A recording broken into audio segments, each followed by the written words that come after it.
Hi everyone, and welcome to Shukin Science. In this video, we're going to start putting together all of our knowledge of genetics to solve problems in the format of pedigrees. So now that we understand the different modes of inheritance and mono and dihybrid crosses, now that we understand gene linkage and gene mapping, we can start looking at how traits are passed through multiple generations. So rather than just solving problems with, say, one set of parents, we can actually dig deeper and look at patterns over many generations in a family. Now, this is particularly helpful if you are a genetic counselor. Genetic counselors will often sit down with couples to try and determine their probabilities of passing on traits to their children by looking into their family histories like this. So a pedigree is a really simple diagrammatic way of representing the inheritance of a specific trait. And before I get into an example, I do want to just talk about some of the symbols that are used in pedigrees. So in pedigrees, we always start by using Roman numerals to mark which generations we're talking about. So in this family tree here, the first generation would be these two individuals here. The second generation would be these four individuals here, and the third generation would be this individual here. So that's one step in organizing this information. Next, the shapes do have specific meanings. So anytime you see a circle, that's going to represent a biological female, and anytime you see a square, that's going to represent a biological male. And then anytime you see their shapes shaded in like this, that means that they have whatever trait you're looking at. So in this example, we're going to talk about a condition known as achondroplasia. Now this is a form of dwarfism. So that means that anyone with a shaded in shape in this pedigree has achondroplasia. Anyone whose shape is not shaded in does not have achondroplasia. And if you see a question mark like this usually just means that this individual has yet to be born and we don't know their phenotype. So the presence or absence of shading indicates phenotype. Now, a couple last things that might seem obvious, but I'll just make sure that we're nice and clear on them. Anytime you have two individuals directly connected by a horizontal line like this, it means that they have mated and produced offspring, and their offspring are always connected by a vertical line like this. Now, if there are multiple offspring, then they'll branch off in a horizontal line and down like this. So we can see that this couple here, individual 1 and 2 of generation 1, they had 3 children, and that their third child, their son, actually had a partner and reproduced with her. So again, vertical lines indicate children. Horizontal lines directly between two individuals indicate a mating. Okay, so now that we have the basics covered, we can start to solve problems with these pedigrees. And in this first part of the video, we're just going to talk about how, if you know the mode of inheritance, so if it is explicitly stated, how you can solve problems to figure out genotypes and calculate probabilities. If you want to look into how to solve for modes of inheritance, then maybe check out part 2 of this video. Anyways, so in our first example here, again, we're talking about achondroplasia. In this case, they do tell us that it is inherited in an autosomal dominant manner. So we automatically know the mode of inheritance, which means that when we go through and determine genotypes, we are not going to be including X's or Y's because the sex of each individual is irrelevant if we're talking about traits inherited on an autosome. So the first skill that we should all be able to do is, given the mode of inheritance, we want to figure out the genotypes of all the people in this pedigree. And we're going to use the mode of inheritance and the phenotypes that we observe. So for an autosomal dominant trait, so to have achondroplasia, there's actually 2 different genotypes that could produce that phenotype. Individuals with achondroplasia could either be homozygous dominant, or they could be heterozygous. So just by doing a quick scan of this pedigree, all these affected individuals, we actually don't know their genotype just yet. If we wanted, we could go and fill it out like this, because I do know that they have at least one dominant allele, but the other one is unknown at this point in time. So that's why we can fill it out using this little dash. It means that right now, that could be replaced with either a dominant allele to make them homozygous or a recessive allele to make them heterozygous. Now, the individuals we do know right away, without having to think very hard then, would have to be all the unaffected people here. So the only way to not have achondroplasia, since it's inherited in a dominant manner, would be to have two recessive alleles. So since individual 1 of generation 1 is unaffected, they have two recessive alleles, as does this person and this person. So we automatically know in an autosomal dominant pedigree the genotypes of all the unaffected people. And once we have that set, we can now actually use that additional information to maybe narrow down the genotypes of the people we weren't so sure about. For example, technically, if I just look at generation 1, individual 2 could be homozygous dominant or heterozygous. However, if I look at his children, I actually know that he must be heterozygous. So instead of a dash, we're going to fill in a recessive allele. And the reason for that is this child here. The fact that he was able to produce an unaffected child means that he must have a recessive allele to donate. Remember, when this child is born, they inherit half their genes from mom and half from dad. So they would have for sure received one recessive allele from mom, because all she has to donate is recessive alleles. But for this person to have received a second recessive allele, that must have come from dad. And if dad was homozygous dominant, then this individual would not exist, because he wouldn't have no recessive alleles to donate. Similarly, we can also figure out the genotypes of these two individuals based on their parents. Because hypothetically, if I just take this snapshot here, yes, they could be either homozygous dominant or heterozygous. However, because they're both affected, we know they inherited this dominant allele from dad, which means the other allele must have come from mom. And since mom is unaffected, she only has recessive alleles to give them. So we also know that both of these individuals must also be heterozygous. So using some problem solving, we should be able to figure out genotypes of all the people in a pedigree. The next thing you could be asked to do is calculate the probabilities of passing down these traits to children. And this is really just going to be a simple monohybrid cross. So we just want to know, given that this individual is a girl, what is the probability of her being born with achondroplasia?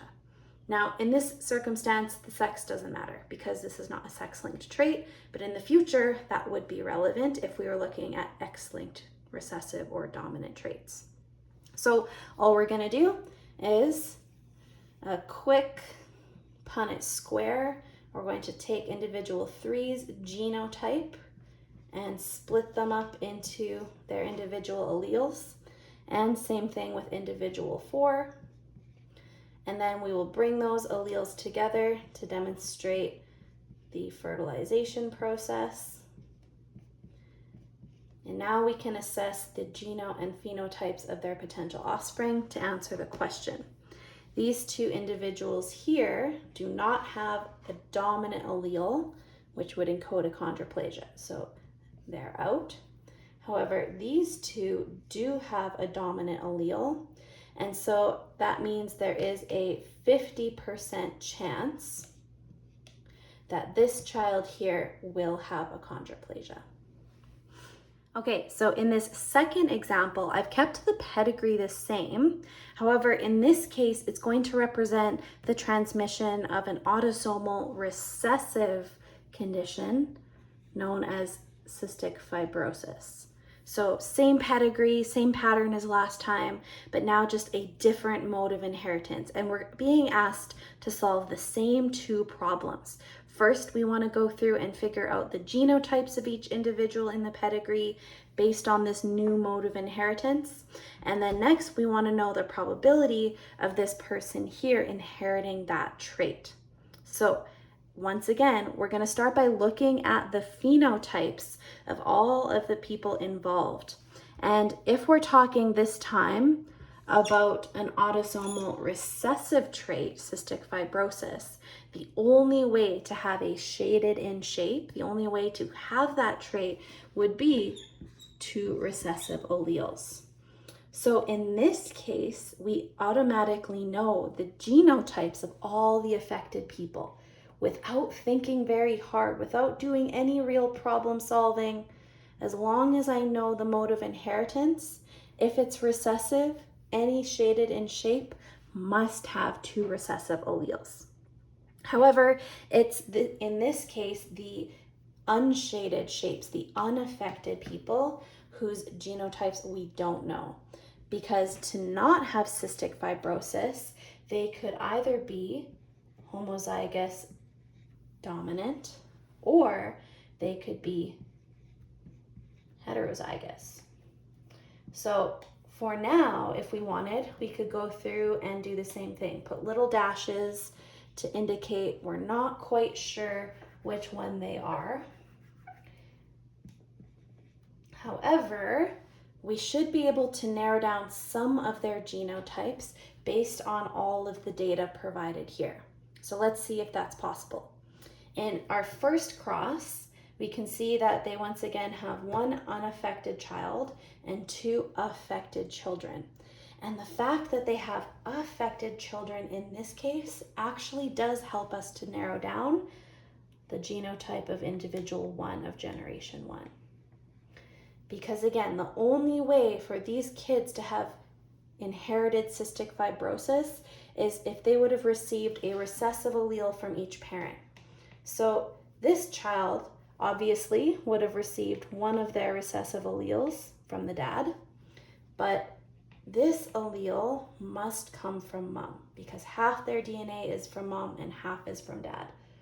If mom was homozygous dominant, she wouldn't have a recessive allele to donate and they would never have affected children. So that means we know for sure her genotype must be heterozygous. And then same with our unaffected child, this individual here, individual 1 of generation 2. Since they're unaffected, we obviously know they have a dominant allele, which would have come from mom. Their other allele must have come from dad, and we actually only have one possible choice. Dad can only donate a recessive allele. So we know for sure this person's genotype as well.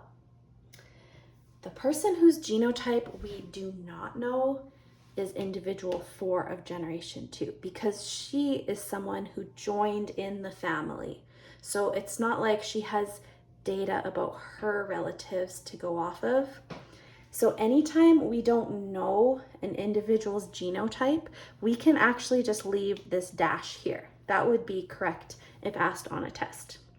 However, they are asking us to do some problem solving with this couple. And so in order for us to complete part B of this question, we either need to make an assumption or they need to give us some extra information.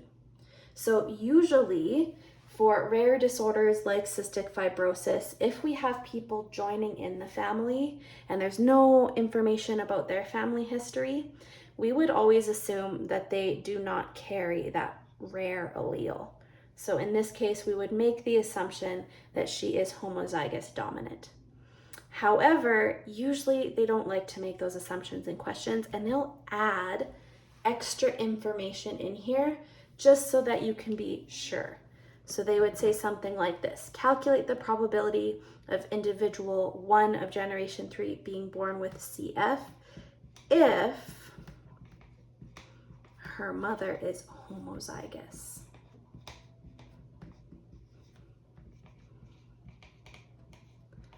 That would be a helpful piece of information that could help us feel certain that that is her correct genotype. Now, they could also say if her mother is heterozygous, and in which case we would solve the problem using that. But since this is what they state in the question, then that is the genotype we'll stick with.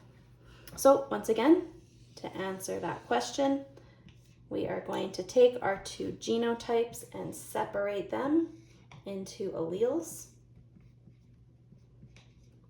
And this should be a pretty obvious one because both parents only have 1 type of allele to donate. Every single child they produce will be heterozygous. They could have 100 kids, every single one would be heterozygous, which means that none of these children will have cystic fibrosis. Because the mom doesn't have a recessive allele to donate, there's actually a 0% probability of this child having cystic fibrosis. Okay, moving on to our next example. So sticking with the exact same pedigree, but in this case now we're going to look at Duchenne muscular dystrophy, which it tells us in the background information here is inherited in an X-linked recessive manner. So now we do need to keep in mind that when we start annotating genotypes, we need to include X's and Y's because we're talking about a trait carried on the X chromosome. So we can fill out part of this right away. We know that all of the women, all these circle shapes in our pedigree should have 2 X chromosomes, and that all of the men are most likely going to have an X and a Y chromosome. So that part we can go ahead and do right away as soon as we see that it's X-linked. And then in terms of solving for the genotypes of each person in this pedigree, what we want to do is maybe just remind ourselves of what the genotype of an affected person looks like. And because it's X-linked, it's going to differ between the men and the women. So if you are an affected male, you actually would only need then 1 recessive allele. Since it's an X-linked condition and you only have 1 X chromosome, that 1 recessive allele on the X is enough to have this form of muscular dystrophy. Whereas for women, they would actually need to have 2 recessive alleles, 1 on each of their X's. So based off of that, we can then determine, without any real problem solving, the genotypes of all of our affected people. This person must have 1 recessive allele, same with his son, and then his daughter must have inherited 2. Now, you're probably starting to think, okay, something seems off here. I thought for any X-linked inherited trait, we could never have father to son transmission because the son inherits his Y chromosome from dad. And you would be right, that does seem suspicious. And so what we actually need to start realizing is that the mother, even though she is unaffected, which means she has at least 1 dominant allele, the fact that she is able to produce an affected son, despite his son inheriting the Y chromosome from her partner, it does mean that mom is heterozygous. So the fact that she produces an affected son means he's inheriting his affected X chromosome from mom. And this further confirms that because to have an affected daughter, she must have inherited a recessive allele from both parents. One of them came from dad, and then the other one came from mom. Which means that we should also be able to solve for the genotype of this unaffected daughter. For her to not have this form of muscular dystrophy means she definitely received a dominant allele, which would have had to come from mom. And that means her other allele, it can't not also be dominant. There's no way that this girl is homozygous because her other X came from dad, which has a recessive allele attached to it. So right away, we know the genotypes of all the affected people, and with pretty minimal problem solving, we can also figure out the genotypes of the unaffected people. Now, the last thing we're being asked to do is calculate the probability of this child here inheriting Duchenne muscular dystrophy. And our answer is going to change depending on the sex, because in this case, we are told, since there's a circle, this is a girl. Before we can do that, we need to figure out the genotype of her mother. Now, again, her mother is unaffected, so she could be either homozygous dominant or heterozygous. We don't have any background information about her for us to narrow that down. And so once again, we must either make the assumption that since it's a rare condition, she does not carry the allele and must be homozygous, or preferably they would add that information into the question so that we could narrow that down. So it would say if her mother is homozygous.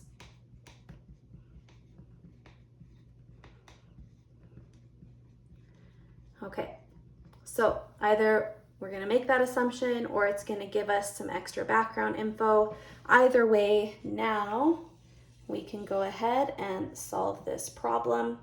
So as always, we're going to take our alleles and separate them on each axis. And then we're going to bring those alleles together.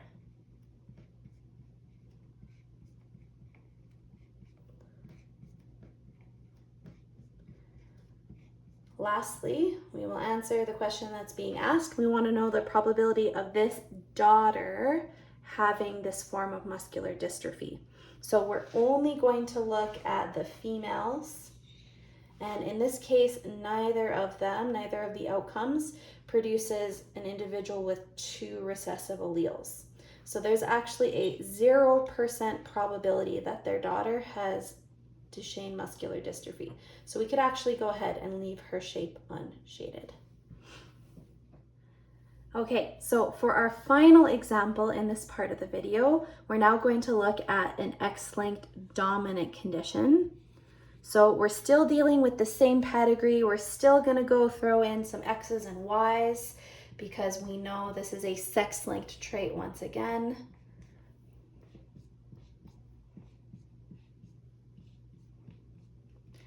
And then we also want to just quickly think about what affected people are going to have in terms of their allele combinations.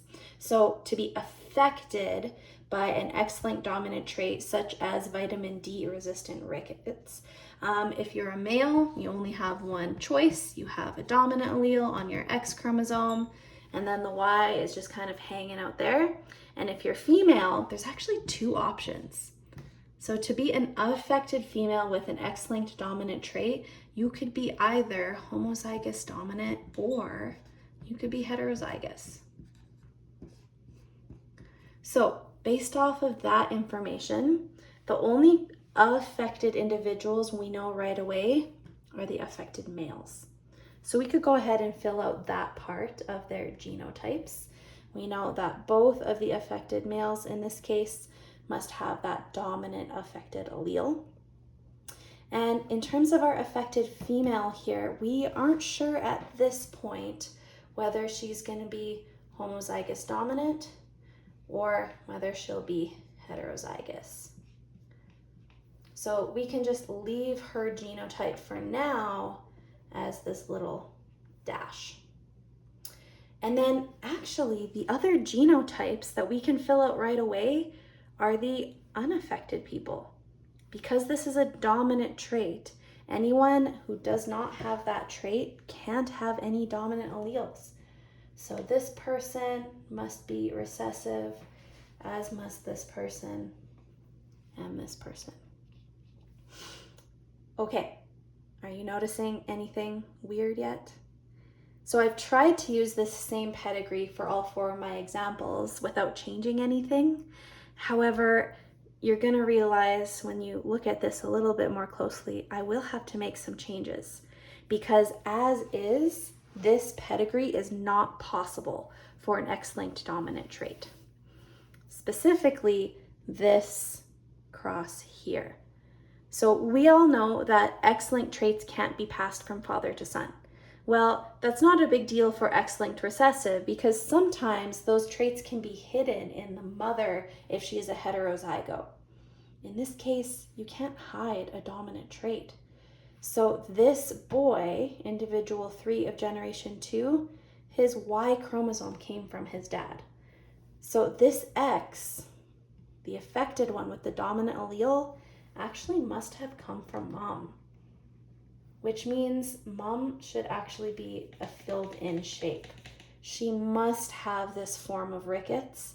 Otherwise, there's no way that they could produce an affected boy, which means that she could be either homozygous dominant or heterozygous. We don't know. There's one other part of the pedigree that doesn't quite make sense, and that is this unaffected person here. So this unaffected girl, since she has 2 X chromosomes, must have 2 recessive alleles.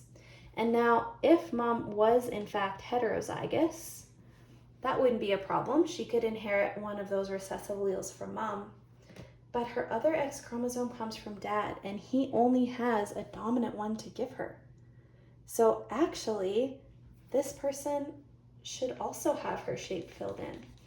There is no way for her to be unaffected if both of her parents are affected.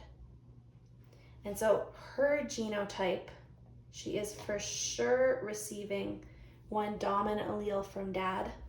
And then depending on whether mom is homozygous or heterozygous, because again, we don't really know, then she could be either homozygous or heterozygous. So we actually, for the girls in this pedigree, we don't have any way of knowing whether they are this or this, unless maybe there were to be more children produced, or we could get an idea of this mother's family history. So we can actually just leave their second X as a little dash. We don't really have any evidence to narrow it down one way or the other. Okay, so then we can go ahead and determine the probability of this individual here inheriting this form of rickets, since we know for sure the father's genotype because he is affected, and we also know for sure the mother's genotype since she is unaffected. We don't need any additional hints, no additional information to narrow down either of their genotypes. So this is actually a really straightforward Punnett square. We're going to go ahead and, as always, separate our alleles. And then, of course, we will bring them together to show that fertilization process.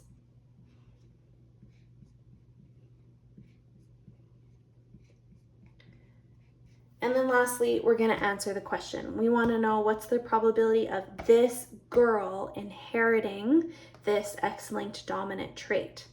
So because we already know it is a girl, we're going to ignore all of the boys in this cross and only focus on the females. And it does look like, regardless of which one we consider here, any version of a girl produced by this cross here is going to have this form of rickets. So there is actually a 100% probability that this girl inherits rickets. And to be honest, we don't even need the Punnett square to figure this out, because we know that if this is a girl, her X chromosome, one of them comes from dad, and the only X chromosome dad has to offer is affected.